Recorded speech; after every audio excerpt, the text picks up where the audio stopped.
It's good to see you, and I don't have to tell you your state will be directly impacted by this. The Department of Transportation says it's freezing those funds because the shutdown is preventing it from carrying out a DEI review of the project and even specifically names and blames leaders Schumer and Jeffries. What do you think is going on here, Senator? Yeah, look, this is one of the most absurd things that I've ever heard. It's so clearly an illegal action in terms of just having political retribution back and using taxpayer dollars to be able to fund that. One of my constituents is Secretary Duffy. He knows the importance of this. He and I have talked about the national importance of the Gateway project. It is absolutely reckless for him to do this, and it's going to put a lot of New Jerseyans in a really tough spot. I will say, this is, I think, going to backfire on him, backfire on this administration, because it's going to really just hit home just how much they're willing to inflict pain on Americans just to make a political point. Is there anything you can or think you should do about it? Oh yes, absolutely. Yes, we're gathering. I'm talking to the governor. We're going to look at all the tools that we can to be able to again take legal action and other actions that we can do to push back on this. Because again, this is going to backfire. I really think they made a real political mistake in taking this on. It's going to hurt a lot of Americans, a lot of people in my own state. And this is a great way for Donald Trump to just ensure that the Republicans lose the governor's race. I think he really just locked in that loss for the Republicans. And with the candidate Jack Ciattarelli in New Jersey saying that Trump can do no wrong, that he can't think of anything that he disagrees with Trump on, I'd like to explain for him to explain that answer now. You mentioned it's going to hurt a lot of people, and I think there are a lot of conversations going on around America. More than 5,000 of your constituents tuned into a virtual town hall you hosted yesterday. So what did you hear? What are they telling you about this shutdown? And what are you telling them about Democrats' strategy? Yeah, look, over was like 6,000 people joined a town hall that I held yesterday, and I have to tell you, some of the stories I heard from them really hit home what's at stake.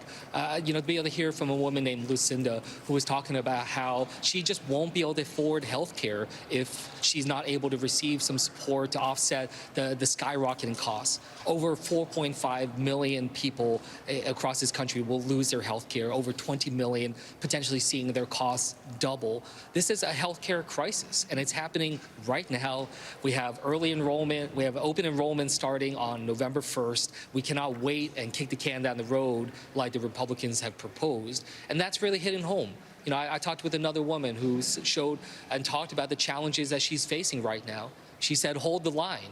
Hold the line for families like mine who are struggling right now, and they are just seeing this administration not taking steps to lower costs. In fact, with the tariffs and other actions increasing costs, with the health care cuts they did in their reconciliation bill, as well as the lawlessness that we're seeing left and right with this administration, that is something they want us to stand against.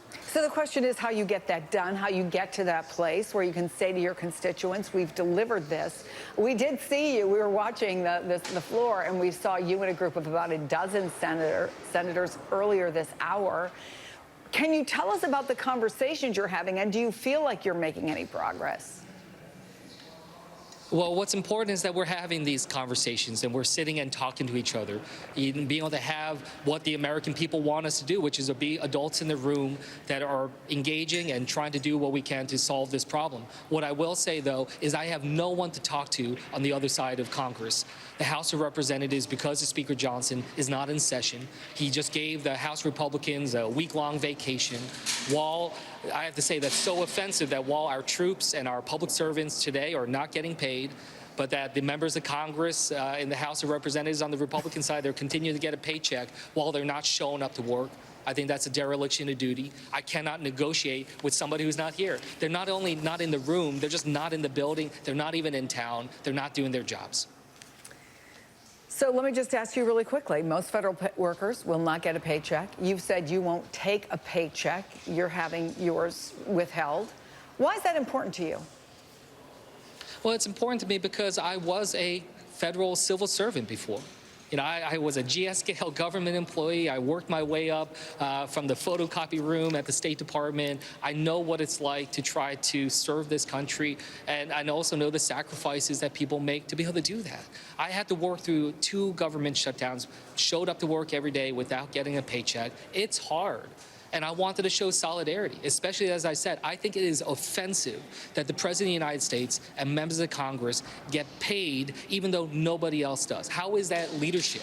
How is that leading from behind? It makes it seem like we're playing with other people's chips, and the American people hate that. They're disgusted by it, as am I. Senator Andy Kim, I know you are busy, and I thank you for taking the time to talk to us. Appreciate it. Thank you.